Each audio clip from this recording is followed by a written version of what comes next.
Hello दोस्तों, good evening दोस्तों, नमस्कार। आप सभी का आज की क्लास में स्वागत है। तो आइए स्टार्ट करते हैं आज की हमारी क्लास। ये जो सीरीज है हमने एसएससी जीडी के लिए स्टार्ट की है। ये जब तक एग्जाम होगा तब तक चलेगी, तो आप हमारी क्लासों से जुड़े रहिए और क्लासों को पूरा देखिए। आपको इसमें है सारे पॉइंट डिटेल में मिलेंगी, आपको अच्छे से एक्सप्लेन करे हुए मिलेंगे क्वेश्चन। इसको हम है पूरे ऑप्शन को अच्छे से आपको बताएंगे, तो हमारी क्लासों को लास्ट तक जरूर देखिए। तो आइए स्टार्ट करते हैं बिना देरी किए हुए। आज का हमारा पहला क्वेश्चन है और इसका आंसर आप बताइए जल्दी से। ये क्वेश्चन है, a better India a better world नामक पुस्तक के लेखक कौन है? तो इसका आंसर क्या होगा? ऑप्शन में दे रखे हैं गुरुचरण दास, बी है शशि थरूर, सी है रतन टाटा और डी है एन आर नारायण मूर्ति। तो a better India a better world नामक पुस्तक के लेखक है, इनमें से कौन है? तो इसका आंसर क्या होगा? ये है एन आर नारायण मूर्ति है। ये a better India a better world नामक पुस्तक के लेखक है। नेक्स्ट क्वेश्चन की ओर बढ़ते हैं। इसका आंसर बताइए क्या होगा? इसका आंसर, निम्नलिखित में से कौन तबला वादक नहीं है? तो इनमें से कौन है वो तबला वादक नहीं है? ऑप्शन दे रखे हैं किशन महाराज, बी है जाकिर हुसैन, सी है अल्लाह रखा और डी है शेख चिन्ना मौला। तो इनमें से कौन है वो तबला वादक नहीं है? तो ये है डी, शेख चिन्ना मौला। कौन कौन नहीं है तबला वादक? ये है शेख चिन्ना मौला है वो तबला वादक नहीं है। इसके अलावा जो ये तीन है, किशन महाराज, जाकिर हुसैन, अल्लाह रखा, ये तीनों तबला वादक है। शेख चिन्ना मौला एक प्रसिद्ध कर्नाटक संगीतकार है। कौन है ये? कर्नाटक के एक संगीतकार थे जिन्होंने दक्षिण भारत में लोकप्रिय वायु वादक कौन सा? नाद स्वरूपम बजाया था। तो ये क्या बजाते हैं? इनका जो है नाद स्वरूपम है, ये इसके वादक है।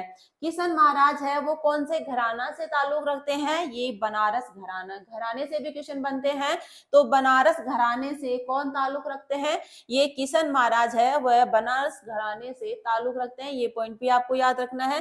शेख चिन्ना मौला है ये वायु वादक कौन सा है? नाद स्वरूपम, ये बजाया करते थे। तो ये इससे इंपॉर्टेंट पॉइंट हुए। नेक्स्ट क्वेश्चन की ओर बढ़ते हैं। इसका आंसर बताइए। ये क्वेश्चन आपके एग्जाम में पूछा गया है, तो इसका आंसर बताइए जल्दी से। क्वेश्चन में दे रखा है, भारत में इनमें से किस संस्था द्वारा 1 रुपए, इसके 1 रुपए के करेंसी नोट और सिक्के निर्गत किए जाते हैं? तो किस संस्था के द्वारा 1 रुपए के करेंसी नोट और सिक्के है वो निर्गत किए जाते हैं? तो कौन सी संस्था करती है 1 रुपए के नोट निर्गत? ए है imperial bank of India, B है भारतीय औद्योगिक वित्त निगम, सी है वित्त मंत्रालय और डी है सेंट्रल बैंक ऑफ इंडिया। तो इनमें से है 1 रुपए के करेंसी नोटों को कौन निर्गत करता है? तो ये करते हैं वित्त मंत्रालय के द्वारा 1 रुपए के नोट और सिक्कों को निर्गत किया जाता है। भारत में कितनी टकसालें हैं? भारत में 4 टकसालें हैं, वो भी आप देख लीजिए। इनसे भी बनता है क्वेश्चन कि भारत की 4 टकसालें कौन कौन सी है, यही ऑप्शन में आएगा दिया हुआ। तो कौन सी है भारत की 4 टकसालें? देख लीजिए, मुंबई है, हैदराबाद, कोलकाता और नोएडा। ये भारत की 4 प्रमुख टकसालें हैं जहाँ पे सिक्के बनाए जाते हैं या ढाले जाते हैं। इंपॉर्टेंट है, ये सारी एग्जाम में पूछी गई है। टकसालों से रिलेटेड क्वेश्चन भी पूछा जाता है, तो आपको ये भी याद रखना है। नेक्स्ट क्वेश्चन की ओर बढ़ते हैं। इसका आंसर बताइए। क्वेश्चन है, भारतीय संविधान के अनुसार प्रधानमंत्री की नियुक्ति किसके द्वारा की जाएगी? तो इनमें से है प्रधानमंत्री की नियुक्ति किसके द्वारा की जाएगी? क्या होगा आंसर? ए है लोगों के सदन के अध्यक्ष के द्वारा, बी है भारत के राष्ट्रपति के द्वारा, सी है मंत्रिपरिषद के द्वारा और डी है भारत के मुख्य न्यायाधीश के द्वारा। तो भारत के प्रधानमंत्री की नियुक्ति है वो कौन करते हैं या किनके द्वारा की जाती है? ये भारत के राष्ट्रपति के द्वारा भारत के प्रधानमंत्री की नियुक्ति की जाती है। कौन से अनुच्छेद के अनुसार? भारतीय संविधान के अनुच्छेद 75 के अनुसार प्रधानमंत्री को भारत के राष्ट्रपति द्वारा नियुक्त किया जाता है। कौन सा अनुच्छेद है? अनुच्छेद है 75 के अनुसार जो है प्रधानमंत्री की नियुक्ति है वो राष्ट्रपति के द्वारा की जाती है, के द्वारा इनकी नियुक्ति किया जाएगा। और इनको है जो ये अपना त्याग पत्र है वो किनको देते हैं प्रधानमंत्री? ये राष्ट्रपति को देते हैं। ये भी आपको याद रखना है कि जो प्रधानमंत्री है वो अपना त्याग पत्र है किनको देते हैं? ये राष्ट्रपति को देते हैं। तो ये इस क्वेश्चन से इंपॉर्टेंट पॉइंट हुए जो आपके एग्जाम के लिए पूछे गए हैं। ये सारे क्वेश्चन पूछे गए हैं तो आपको इनको याद रखने हैं, फिर से रिपीट हो सकते हैं। नेक्स्ट क्वेश्चन की ओर बढ़ते हैं। इसका आंसर बताइए। ये भी एग्जाम में आया हुआ है क्वेश्चन। तो क्वेश्चन में पूछा गया है, सुंदरी के पेड़ किस डेल्टा में पाए जाते हैं? तो किस में पाए जाते हैं सुंदरी के जो पेड़ है, ए है Mahanadi delta, B Ganga Brahmaputra delta, C है गोदावरी नदी डेल्टा और डी है मुथुपेट डेल्टा। तो इनमें से कौन सा डेल्टा है जिसमें सुंदरी के पेड़ है वो पाए जाते हैं? तो कौन सा डेल्टा है ये सुंदरी के पेड़ जहां पाए जाते हैं? ये है गंगा ब्रह्मपुत्र डेल्टा है, इसमें सुंदरी के पेड़ पाए जाते हैं। इसको सुंदरवन का डेल्टा भी कहा जाता है। सुंदरी के पेड़ है गंगा ब्रह्मपुत्र डेल्टा में पाए जाते हैं, जो कि गंगा ब्रह्मपुत्र जो है विश्व का सबसे बड़ा डेल्टा है। ये है विश्व का सबसे बड़ा डेल्टा है। ये कहाँ पर है? ये भारत और बांग्लादेश में फैला हुआ है। सुंदरवन डेल्टा है इसका नाम है। इसको क्या कहा जाता है? सुंदरवन डेल्टा भी कहा जाता है, जहाँ पे सुंदरी के पेड़ पाए जाते हैं। ये इसमें क्या है? रॉयल बंगाल टाइगर्स पाए जाते हैं। क्या पाए जाते हैं? ये रॉयल बंगाल टाइगर्स का घर है। और सुंदरवन डेल्टा का जो क्षेत्र है वो कौन सा है? भारत और बांग्लादेश में ये फैला हुआ है। ये विश्व का सबसे बड़ा डेल्टा है। कैसा है? गंगा ब्रह्मपुत्र या सुंदरवन का जो डेल्टा है ये विश्व का सबसे बड़ा डेल्टा है, जो भारत और बांग्लादेश में फैला हुआ है। ये इससे इंपॉर्टेंट पॉइंट हुए। तो नेक्स्ट क्वेश्चन की ओर बढ़ते हैं, इसका आंसर बताइए। दोस्तों क्लासों को लास्ट तक जरूर देखिए, ऐसे ही क्वेश्चन एग्जाम में पूछे जाते हैं, यही क्वेश्चन बार बार रिपीट होते हैं। तो आप क्लासों को ध्यान से देखिए और इन पॉइंट्स को लिखते रहिए, जिससे कि आपके एग्जाम में ये हेल्प करेंगे। आपको रिवीजन करने में ज्यादा दिक्कत नहीं होगी अगर आप क्वेश्चन को लिख लोगे तो। क्वेश्चन में दे रखा है भारत के किस राज्य में नाट्यांजलि उत्सव मनाया जाता है? तो इनमें से कौन से राज्य में नाट्यांजलि उत्सव मनाया जाता है? ए गोवा में, बी तमिलनाडु, सी उत्तर प्रदेश और डी राजस्थान। तो इनमें से जो नाट्यांजलि उत्सव है वह कौन से राज्य में मनाया जाता है? ये तमिलनाडु में मनाया जाता है। कहाँ मनाया जाता है? तमिलनाडु में मनाया जाता है। और नाट्यांजलि उत्सव है ये भगवान शिव को समर्पित है। नाट्यांजलि हिंदू भगवान शिव की याद में एक वार्षिक नृत्य उत्सव है। तमिलनाडु के और कौन कौन से प्रमुख त्योहार है जो एग्जाम में पूछे गए हैं? ये देखिए, थाई पुसम है, ये भी एग्जाम में पूछा गया है। भोगी पादिगा और पोंगल बहुत बार रिपीट हुआ है। पोंगल तो ये कहाँ का उत्सव है? ये तमिलनाडु का त्योहार है। पोंगल है ये कहाँ का है? तमिलनाडु का त्योहार है। थाई पुसम है ये भी तमिलनाडु का है। और भोगी पादिगा है ये भी तमिलनाडु का है। नाट्यांजलि उत्सव है ये कहाँ मनाया जाता है? तमिलनाडु में मनाया जाता है।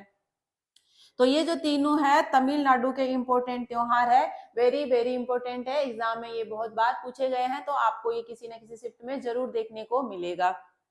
नेक्स्ट क्वेश्चन की ओर बढ़ते हैं, इसका आंसर बताइए। क्वेश्चन में दे रखा है किस एल्बम के लिए पंडित रविशंकर ने 1976 में, कब है? 1967 में ग्रैमी पुरस्कार जीता। कब जीता था इन्होंने? पंडित रविशंकर ने ग्रैमी पुरस्कार ये जीता था 1967 में। तो किस एल्बम के लिए इन्होंने जीता था? तो ए में दे रखा है श्री रागास, बी में है वेस्ट मीट ईस्ट और सी में है कॉन्सर्ट फॉर बांग्लादेश और डी है फुल सर्किल। तो किसके लिए, किस एल्बम के लिए पंडित रविशंकर ने 1967 में ग्रैमी पुरस्कार जीता था? तो इसका आंसर क्या होगा? ये जीता था वेस्ट मीट ईस्ट। किससे? वेस्ट मीट ईस्ट से, ईस्ट के लिए इन्होंने ग्रैमी पुरस्कार जीता था। पंडित रविशंकर है ये क्या है? ये कौन है? ये सितार वादक और संगीतकार है। कौन है?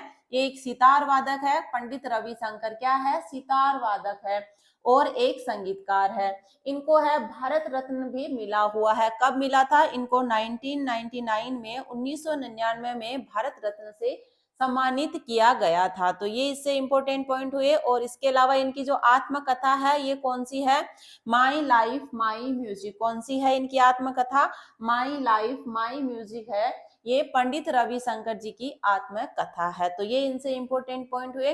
नेक्स्ट क्वेश्चन की ओर बढ़ते हैं, इसका आंसर बताइए।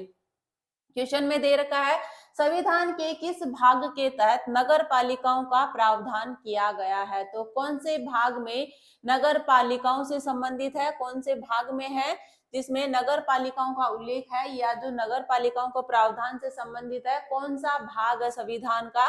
तो ऑप्शन में क्या दे रखा है? भाग 9A, भाग 5, भाग 6 और भाग 10। तो कौन सा है जो नगर पालिकाओं से संबंधित है? तो इसका आंसर क्या होगा? ये भाग 9A है जो नगर पालिकाओं से संबंधित है, या इसमें नगर पालिकाओं के प्रावधान का है उल्लेख किया गया है। देखिए 74वें संवैधानिक संशोधन अधिनियम 1992 के माध्यम से भाग 9A को प्रविष्ट करके शहरी क्षेत्र में स्थानीय स्वशासन इकाइयों के गठन का प्रावधान किया गया है।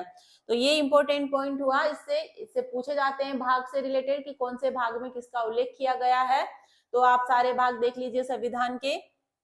नेक्स्ट क्वेश्चन की ओर बढ़ते हैं। क्वेश्चन है, भारत के निम्नलिखित स्वतंत्रता सेनानियों में से किसने Indian national army Azad Hind फौज का वर्ष 1943 में पुनर्जीवित किया? तो किन्होंने आजाद हिंद फौज को वर्ष 1943 में पुनर्जीवित किया? तो इनमें से किन्होंने किया था? ऑप्शन में है महात्मा गांधी, जवाहरलाल नेहरू, भगत सिंह और सुभाष चंद्र बोस। तो इनमें से किन्होंने 1943 में आजाद हिंद फौज को 1943 में पुनर्जीवित किया? तो किसने किया था? इसका आंसर क्या होगा? ये है सुभाष चंद्र बोस। किन्होंने किया था? सुभाष चंद्र बोस ने किया था। जो इंडियन नेशनल आर्मी है इसका गठन कब हुआ था? 1942 में। किन्होंने किया था? रास बिहारी बोस, कैप्टन जनरल मोहन द्वारा जो है इनका गठन किया गया था। तो ये इससे इंपॉर्टेंट पॉइंट बनते हैं कि किन्होंने गठन किया था, कब किया था और इसका पुनर्जीवित इसको किसने किया था? ये सुभाष चंद्र बोस ने किया था। तो ये इंपॉर्टेंट पॉइंट हुए। नेक्स्ट क्वेश्चन की ओर बढ़ते हैं। क्वेश्चन दे रखा है, मानव शरीर में निम्नलिखित में से कौन सी ग्रंथि पित्त रस का स्त्राव करती है? तो कौन सी ग्रंथि है जो मानव के शरीर में पित्त रस का स्त्राव करती है? कौन सी करती है?